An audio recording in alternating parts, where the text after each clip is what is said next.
Welcome to Unhinged Magi! We're back. Everfest is coming to town, according to Flesh and Blood, and they're actually doing stuff, and crazy things are happening. You know what else is coming to town? What? Mail. Mail? We have mail. We've got mail. That sounds like a movie. We've actually been getting several letters from people, usually electronic form, sometimes mailed to us. But we wanted to actually do a video and responding to like some of the people that are taking the time to write all this information to us in It's a lot of words. Yeah, it's a lot of words. So we'll start with this one. And this is a letter that was sent to us by Marcella. Yep. And Marcella is saying, caught your YouTube video about Flesh and Blood overprinted. Healthy topic. Healthy topic. Yep. Seems that when LSS announces a set is out of production, there's generally a spike in price, followed by a downturn. Hopefully that leading to stabilization with an ultimate increase in value. There have been a few odd occurrences that have affected the market, such as Channel Fireball, CFB, received large numbers of first and unlimited editions, and they had trouble selling the unlimited, which is not surprising with all the first edition that was printed. Exactly. While first edition was still available. They began selling the unlimited under MAP, or minimum advertised price, which tanked its price. And when the issue was addressed, CFB responded by then offering unlimited with first edition bundled via eBay auction, legally circumventing the MAP, which was like, I guess, a way to get around it. You know, get around you can't just sell it for under MAP, so they bundled it together and got it out the door. So apparently Channel Fireball was like, hey, we got too much of this crap. We got to get rid of it. They're flooding the market, which is basically what we were basically saying, that like overprinting was a real thing. This is basically Channel Fireball doing that. Yeah. It upset a fair few people, especially smaller stores and their players, which makes sense. Yeah, I would assume, if you're undercutting everybody else, you're going to get mad. Yeah, and so if I was a store, I want this product to be good. I put money and effort into it, and then LSS gives Channel Fireball like all this product. Yep. And then Channel Fireball is like, oh my gosh, I'm flooded with product. I got to get rid of it. And they dump it, and it tanks the price. I mean, you know, it's all part of the thing that we're talking about. Like, this is like how it all came to market, but the effective problem is the same: overprinting. Overprinting. Yep. I think you've noted that Channel Fireball changed their eBay name to Card Shop Live, which they did. And some Flesh and Blood folks speculate that they did so to draw attention away from the unusual Flesh and Blood dealings. LSS advised that there is an issue with the unlimited product and they will be addressing it. Yeah, there is. You overprinted the first edition. Now it's all garbage and nobody wants it. We will see unlimited available sold as booster packs and not as boxes, aka Pokemon or MetaZoo. I guess they're asking it there. Some sellers and possibly distributors have speculated or withheld much first edition product, which I think is true. Yep. And that's why we're not able to see those first edition prices coming up, because every time they try to, people start unloading effectively. You keep putting it out there. Yep. Monarch is a good example, as the pre-sale and early first edition prices were crazy high. Yeah, they were.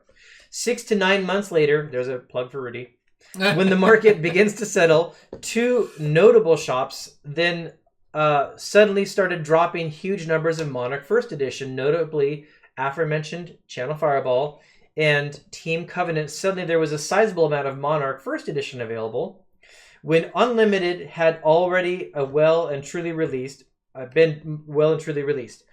Mind you, folks had been complaining that they were unable to find or buy Monarch First Edition, a shortage having been caused by speculation, which I guess is true. People were generally frustrated and confused. I think LSS is clever enough to work out the unlimited distribution and map issues. I gotta pause there for a second. I don't actually buy that. Like, I don't think you couldn't find Monarch First Edition. You couldn't find it at the price you wanted. Right. Like, I don't remember a time where you could ever not buy it at all. You could go online on eBay and buy it for $600 a box, but it's not that you couldn't find it. You just couldn't find it at the cheap prices it should probably be at. That's not the same thing. No, it's not the same thing. But anyways, if I understood correctly, and I'm back to reading here, upcoming Everfest.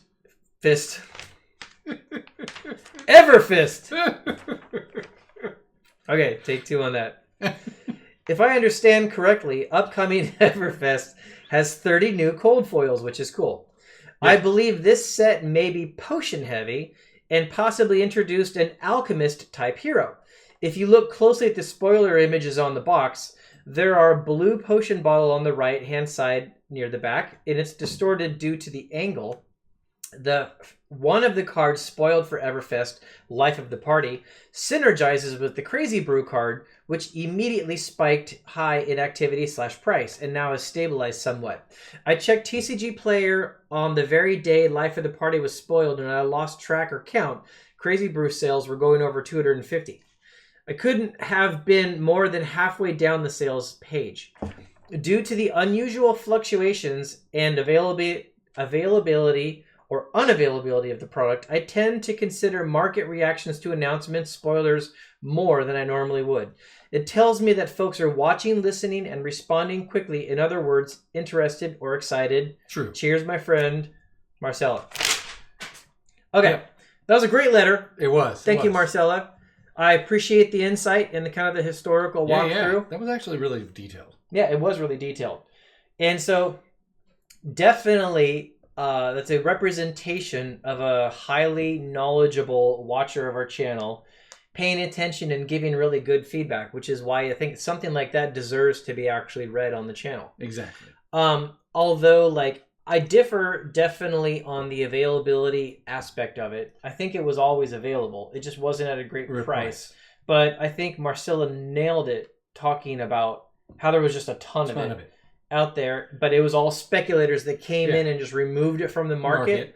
And so it goes up to $600 because everyone's like, oh my gosh, I can't find it. But it was all speculators just holding on to it. And then it eventually got dumped into the market. And then everything went crazy and down. Splash. Yeah, now it's like $170, $180 for first edition boxes, something like that. Are you talking about Tales of Aria, or are you talking about the Monarch? Oh, Monarch. Because that's what Marcella was talking about an awful lot, was the Monarch. So if we come over here to the... So how's Everfest doing? I mean, we know that Everfest is going to be a good product. As far as, you know, it's probably going to be a great set. And here we are with first editions. First editions are only at $85 a box. Yeah, I gotta say, guys, that is pretty cheap. For a first edition box on pre-sale, I mean, it's like... a lot of people, a lot of players are like, what are you complaining about, Edwin? I think this is a great thing. Isn't this wonderful? We can get these boxes at $85 a box. Yeah, it's fantastic. If it was, you know, unlimited. Because originally the plan and the intent was that the first editions would be special. That was their original plan, right? It was going to be for the collectors. And this is honestly not special. This is just like $85 a box is what they should all be. This is unlimited, basically. Yeah, unlimited should be at $85 a box, you guys. And it's not because of any kind of speculation, Edwin trying to make money. No. You want this product to make money for distributors. You want it to make money for card shops. If they're not making money on this stuff and they're buying it at like $60 a box and they're selling it at $60 a box, but they take all this risk buying it, you give them not much reason to carry it. Yeah. And so it needs to be at a price that's reasonable for all the people that are in the chain that LSS wants to be in the chain. They need to make a profit. Yeah. There needs to be something in there that's going to be like the golden goose kind of thing. Yep. And if first edition is going to go $85 a box, then what's unlimited going to go for? 40? Yeah. It's got to be 60? half, right? Something? I mean, if you go to Tales of Aria, you see that the boxes are relatively almost an identical price for unlimited and first edition. Which is a big problem. Which makes absolutely no sense. When you see them like this, that close together, only a few dollars off. Yep. You know, that's not first edition. That's more like we have two unlimited sets. Yep. And they're competing with each other. Now, you guys, I want you to keep in mind, you got the collectors, investors, and you got the players. The collectors and investors don't like this because those prices are so low, it doesn't give them any confidence in the product. And also, it reduces word of mouth of Flesh and Blood. That's the other problem that I have with this. If the first edition boxes were sky high and people are complaining about it and people are going, man, I hate the fact that first edition is so high in price, you know, because you get a bunch of whiners, but the whiners talk. And when whiners talk, other people listen and go, hey, maybe I should look at this product. And then they'll come and try the unlimited, and then your player base grows as people bitch. Yep. It's bad. It's good. It's good to have people complain about higher prices on things they can't afford. It's actually, you guys, it creates, there's actually a term called halo effect, where a company will make a very high-end product and everybody talks about it, and then that helps the sales of the lower-end product.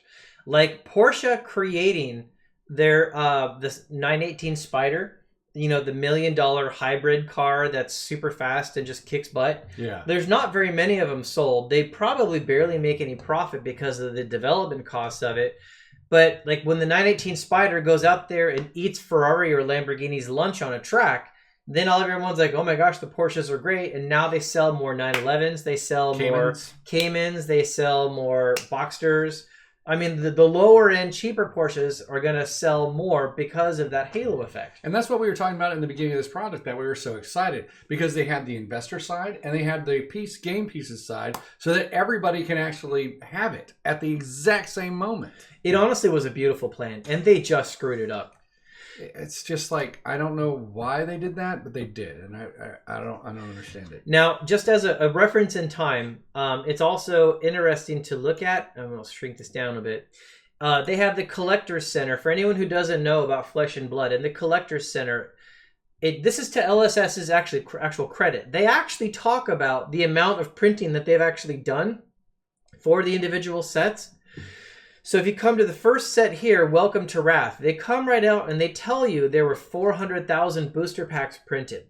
Although they're not yet saying how many unlimited are printed, I think they actually do need to say that as well. Eventually, yeah. But I like it that they actually say how many first edition. I don't believe it's out of print yet. The Welcome to Wrath? No, it is. Oh, it is? All of these are out of print, like except for, is it even Tales of Aria? I know. Yeah. I missed that announcement. Welcome to Wrath, Tales of Aria. All of them are out of print now? Crucible, definitely. I'm trying to remember if Monarch and... Sorry, the first three are out of print for sure. I'm trying to remember if the last two are. I think Monarch is as well, I think. Anyways, point is, they the first three for sure. They say the number of booster packs for first edition here on Arcane Rising, same as Welcome to Wrath. And then on Crucible War, they went a little bit bigger than double for the number of booster packs for first edition. And here on Monarch, they haven't actually said how many first editions. Same with Tales of Aria. Although, notice how they have TBAs here. Even on the Unlimited for Tales of Aria, they say TBA. But way back here for Welcome to Wrath, they actually don't. That's actually interesting. So at some point, they're going to release the actual print sizes. And then people are going to be able to look at that and gauge the market and say, does this actually make sense?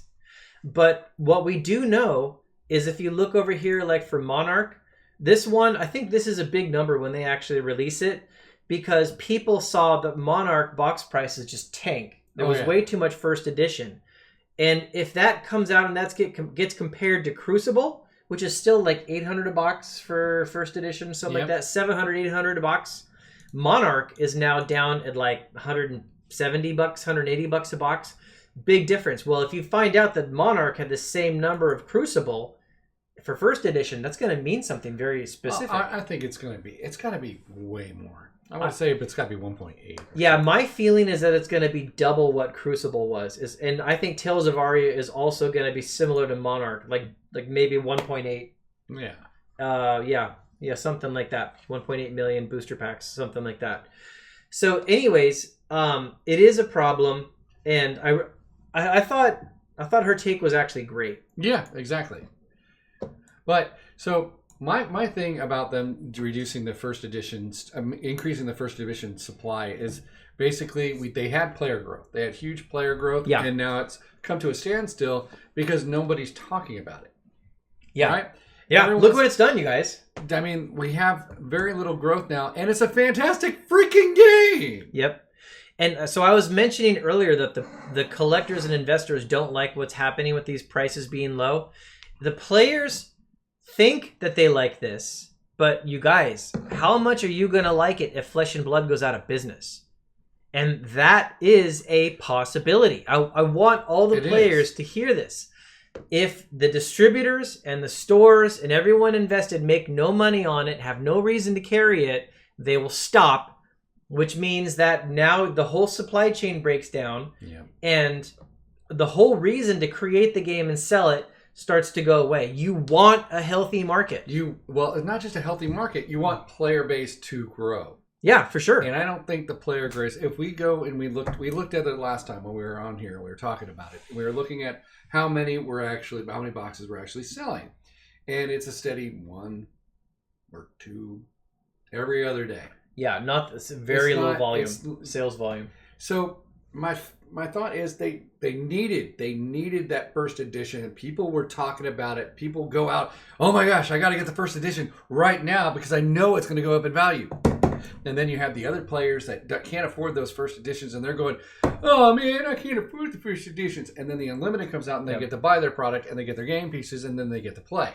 Yep. But it was all there. You had the whiners advertising it for free all the time. Yep. Nobody's going to talk about this on Reddit. No one's going to care because there's no complaints. You know, not to pat ourselves on the back too much, but this is exactly what we said months ago, that they need to not overprint first edition. And like a lot of people argued with us, and now looking back, I'm saying like that was exactly the right perspective. You're always going to have your current player base, right? You're going to have that. That's fine. However, if the company cannot expand and grow, then it's going to go down. That's just the way companies go. The smartest thing LSS could do at this point, and I hope they're paying attention. James, if you're paying attention, I hope you hear this. Do not overprint first edition. Make it small. And then print a bunch of Unlimited. Get people the cards in Unlimited. But do not overprint first edition. It would be better to have a tiny first edition run, have it sell out, and then when everyone yells, give them the Unlimited cards. So players get the cards, but the first edition is rare. That is the only good step you could make at this point to get your game vitalized again. Yeah. Or there's a couple other things I can think of to do. Well, the rest is just hype. I think only that will give people confidence. Yeah, that's true. That's true. Anyways, that's the video. Thank you, Marcella, for the email. We'll be reading the other emails in future videos. I will be having a preview on open boosters. I don't know when this is going out, but my preview video will be going out the 29th of January. Okay. So, there you go.